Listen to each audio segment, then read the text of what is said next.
Baik, langsung saja untuk materi yang pertama yaitu pengertian gender.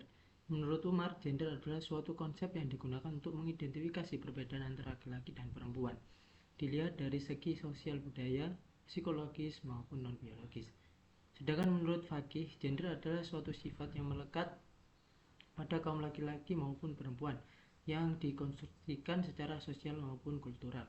Misal bahwa perempuan itu dikenal lemah lembut, cantik, emosional, keibuan, sementara laki-laki dianggap kuat, rasional, jantan, dan perkasa. Jadi sifat itu merupakan sifat-sifat yang dapat dipertukarkan. Artinya ada laki-laki yang emosional, lemah lembut, keibuan. Sementara ada juga perempuan yang kuat, rasional, dan perkasa. Perubahan ciri dari sifat-sifat tersebut dapat terjadi dari waktu ke waktu dan dari tempat ke tempat yang lainnya. Baik, untuk materi yang kedua yaitu bentuk implikasi gender dalam keluarga. Yang pertama yaitu pemenuhan hak yang sama dalam bidang pendidikan. Pemenuhan hak yang sama dalam bidang pendidikan sudah banyak dilakukan oleh masyarakat. Semua anak mereka didukung untuk berpendidikan.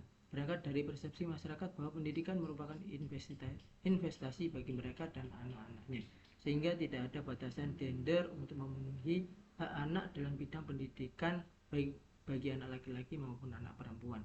Keluarga yang berwawasan gender tidak akan menjadikan gender sebagai penghalang ruang gerak pengembangan potensi seorang anak. Bahkan keluarga tersebut akan selalu mendukung pengembangan potensi anak asalkan tidak berbenturan dengan norma yang ada di masyarakat. Yang kedua yaitu pembagian tugas domestik dalam keluarga secara merata. Pembagian tugas domestik yang terjadi dalam keluarga secara merata merupakan salah satu implikasi dari terciptanya kesetaraan gender dalam keluarga.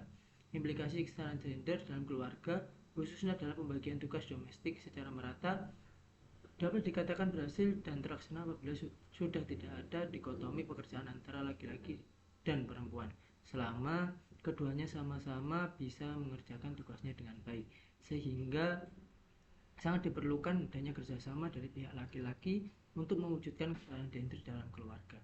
Yang ketiga yaitu kebebasan untuk menentukan pilihan dan mengeluarkan pendapat. Kebebasan untuk menentukan pilihan dan mengeluarkan pendapat berawal dari adanya budaya diskusi dalam keluarga. Di zaman yang modern ini sudah banyak orang tua yang memberikan kebebasan bagi anak-anaknya untuk mengeluarkan pendapat, menentukan pilihan, baik itu menentukan pilihan dalam mengambil jurusan sekolah maupun dalam menentukan pasangan hidup anak-anaknya.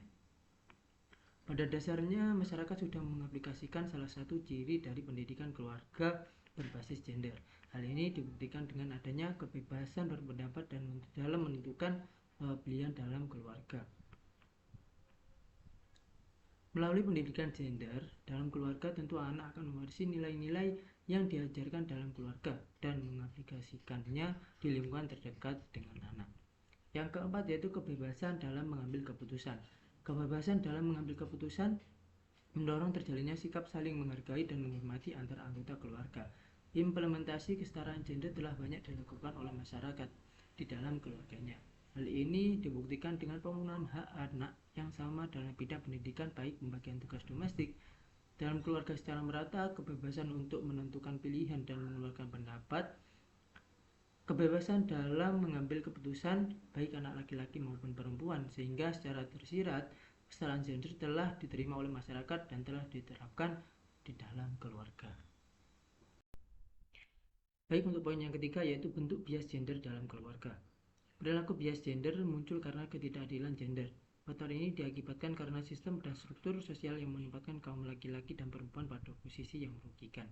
Berikut bentuk ketidakadilan gender yang dialami oleh perempuan antara lain. Yang pertama yaitu subordinasi. Subordinasi perempuan diartikan sebagai anggapan bahwa perempuan lemah, tidak mampu memimpin, dan lain sebagainya, mengakibatkan perempuan jadi nomor 2 setelah laki-laki. Penomorduaan terhadap perempuan merupakan titik pangkal terjadinya ketidakadilan gender. Penomorduaan terjadi karena segala sesuatu dipandang dari sudut pandang laki-laki. Artinya, menempatkan laki-laki sebagai nomor satu atau lebih penting daripada perempuan. Sebaliknya, ketika terjadi penomorduaan terhadap perempuan, menimbulkan anggapan bahwa perempuan menyandang label lemah dan laki-laki kuat. Perempuan yang bekerja di luar rumah masih saja dibebani dengan pekerjaan-pekerjaan domestik dan sosial tanpa dibarengi dengan pembagian kerja yang adil antara laki-laki dan perempuan. Yang Yang kedua yaitu violence atau kekerasan. Artinya tidak kekerasan baik fisik maupun non fisik yang dilakukan oleh salah satu jenis kelamin atau sebuah institusi keluarga, masyarakat atau negara terhadap jenis kelamin lainnya. Peran gender telah membedakan karakter perempuan dan laki-laki.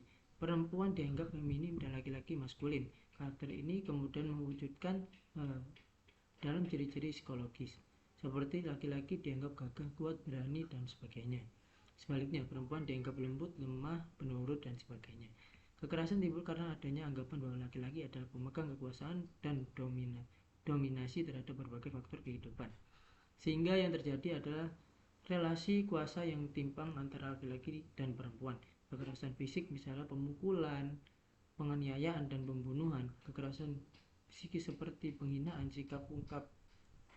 ungkapan melalui verbal atau perkataan yang dapat menyebabkan sakit hati dan hal-hal yang dapat menimbulkan rasa tidak nyaman. Yang ketiga yaitu beban kerja yang berlebihan. Beban yang berlebihan ini pada dasarnya cenderung mengarah kepada peran ganda perempuan dalam sektor publik dan domestik. Di era digital, perempuan sudah mulai merambah ke ranah publik akibat faktor pendidikan yang meningkat. Keinginan untuk berkembang serta mendapatkan penghasilan, namun meningkatnya keinginan perempuan untuk bersaing di ruang publik tidak sejalan dengan budaya tertentu yang membuat perempuan masih terhambat. Budaya masyarakat masih membuat perempuan melakukan peran gandanya sebagai pekerja dalam sektor publik dan sebagai ibu rumah tangga dalam sektor domestik.